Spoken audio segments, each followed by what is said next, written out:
नमस्ते, मी Snehal गरपणकर. SP9 मराठीमध्ये आपलं पुन्हा एकदा स्वागत. तर पाहुयात आजची विशेष बातमी. जात, धर्म, पंथ, भाषा, लिंगभेदाच्या भिंती पाडून समतेवर आधारलेला समाज उभारण्याचा संकल्प करावा, असे आवाहन ज्येष्ठ लेखिका निलिमा जाधव बंडेलू यांनी उद्घाटन प्रसंगी केले.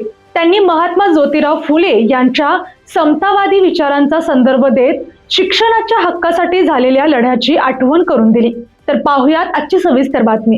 यावेळी अण्णाभाऊ साठे यांच्या सुनबाई यांनी मार्गदर्शन केले. विविध महाराष्ट्रातील विविध पदाधिकारी मान्यवरांचा सत्कार करण्यात आला. तसेच कलाकार झालेल्या कलाकारांचा यथोचित सत्कार करण्यात आला. लेझिम नृत्य करत वाहवा मिळवली.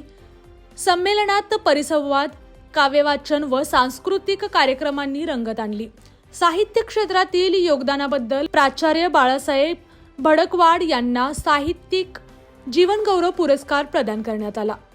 कार्यक्रमाच्या यशस्वीतेसाठी स्थानिक कमिटी अध्यक्ष गोपाळराव साठ, प्रतिभाताई हेगडे, शशिकांत घाटगे, उदय मिसाळ, अमोल बुचडे, श्यामराव शेंडगे, प्राचार्य अशोकराव पाटोळे, रमेश आपटे, सचिन कवाळे, राजू दाभाडे, अरुण निंबाळकर, राजेंद्र मोहिते, अब्राहम आवळे व बळवंतराव माने यांनी परिश्रम घेतले.